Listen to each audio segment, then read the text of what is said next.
Reservations ಆಗಿರ್ಬೋದು, D K Shivakumar ಆಗಿರ್ಬೋದು, 100 ಜನ ನಿಂತ್ಕೊಂತೀವಿ ಹೆಗಡೆ ಅವರೇ ಅಂತಾರೆ. ಸಾಮಾನ್ಯ ಜನರ ಪರವಾಗಿ ಬಾ ನಟ್ಟು ಬೋಲ್ಟು ಟೈಟ್ ಮಾಡ್ತೀನಿ ಅಂತಾನೆ ಡಿ ಕೆ ಶಿವಕುಮಾರ. ಇದೇ ಡಿ ಕೆ ಶಿವಕುಮಾರ ಹೆಗಡೆ ಅವ್ರಿಗೆ ಡಾಕ್ಟರ್ ವೀರೇಂದ್ರ ಹೆಗಡೆಗೆ 100 ಜನ ನನ್ನೊಂತರ ಇದಾರಂತೆ. ಅದೇ ಸಾಮಾನ್ಯ ಜನರ ಪರವಾಗಿ ಕೇಳೋ, ಇಲ್ಲ ನಟ್ಟು ಬೋಲ್ಟು ಟೈಟ್ ಮಾಡ್ತೀನಿ, ಒದ್ದು ಒಳಗಡೆ ಹಾಕು. ಈ ಡೈಲಾಗು ರೌಡಿ ಡೈಲಾಗು. ಏನಕ್ಕೆ ಅಂತಂದ್ರೆ ನಮ್ ಯೋಗ್ಯತೆ ಅಷ್ಟೇ. ನಾವೇನಿದ್ರು ಓಟ್ ಹಾಕಕ್ಕೆ, ಟ್ಯಾಕ್ಸ್ ಕಟ್ಟಕ್ಕೆ ಅಷ್ಟೇ. ನಾವೇನಕ್ಕೂ ಲಾಯಕಲ್ಲ. ಬಟ್ ಈಗ ಬದಲಾವಣೆ ಮಾಡುವಂತ ಸಮಯ ಇದೆ. ಹೇಗೆ ಬದಲಾವಣೆ ಮಾಡೋಣ?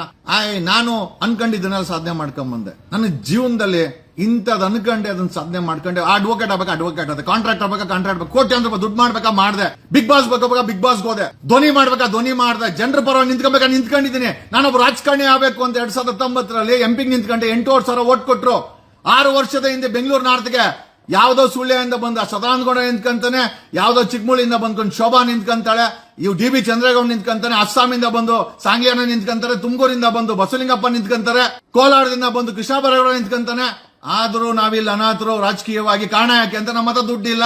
ನೀವು ಅದನ್ನೇ ಹೇಳೋದು, ಸರ್ ನಮ್ಮ ಹತ್ರ ದುಡ್ಡಿಲ್ಲ, ಏನೋ ಒಂದ್ ಮಾಡಿ. ಏನ್ ಮಾಡಕ್ಕಾಗತ್ತೆ? ಮ್ಯಾಜಿಕ್ ಮಾಡಕ್ಕಾಗತ್ತಾ? ನಮ್ಮ ವಿಜಯವಾಹಿನಿ ನ್ಯೂಸ್ ಚಾನೆಲ್ನಲ್ಲಿ ಪ್ರಮೋಷನ್, ಜಾಹೀರಾತು, ಅಡ್ವರ್ಟೈಸ್ಮೆಂಟ್ ನೀಡಲು ಸಂಪರ್ಕಿಸಿ 9535808456.